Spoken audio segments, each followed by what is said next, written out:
বিশ্বাসে মিলাই বস্তু, তর্কে বহুদূর। আপনাদের বিশ্বাসই হয়নি যে এটা জান্নাতের বাগান। বিশ্বাস হয়েছে? তা হ্যাঁ বলে হবে না তো। আপনারা কখনোই মনে করবেন না যে আপনি নিজের ইচ্ছায় এখানে এসেছেন, এটা কখনোই মনে করবেন না।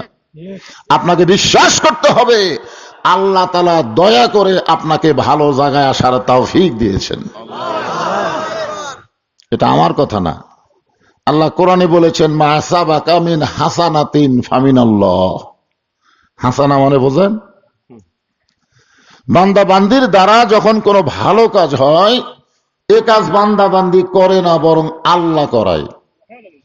আপনারা এখন বলেন তো, এই মাহফিলে বসা এটা ভালো কাজ না খারাপ কাজ?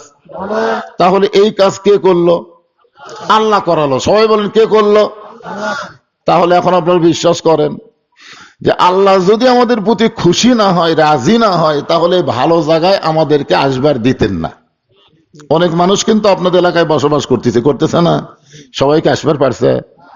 যারা আসতে পারে নাই তাদের উপর আল্লাহ বেজার।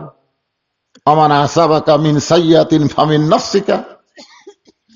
কোরআনে আল্লাহ বলতেছেন বান্দা বান্দির দ্বারা যখন কোনো খারাপ কাজ হয়, এ কাজ আল্লাহ করে না, আল্লাহ করায় না। এ কাজ বান্দা নফসের ধোকাই করে। নফস বলতেছে ওয়াজ শুনে লাভ কি? নফস বলতেছে ওয়াজ শুনে লাভ কি? এত ওয়াজ হয়, মানুষ তো ভালো হয় না, মানুষ তো নামাজি হয় না, মানুষ আগে যা ছিল তাই, তাহলে ওয়াজ শুনে লাভ কি? ওইটা কিন্তু নফস তাকে ধোকা দিয়েছে। জোরে কোন কথা ঠিক কি না?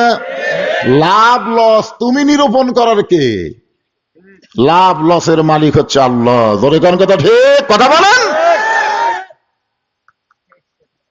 এটা আমার কথা না, আল্লাহর কথাই বললাম। যারা আসতেছে না বুঝবেন তাদের নফস শয়তান তাদেরকে ধোকা দিয়া এই জান্নাতের বাগানে আসতে দিল না।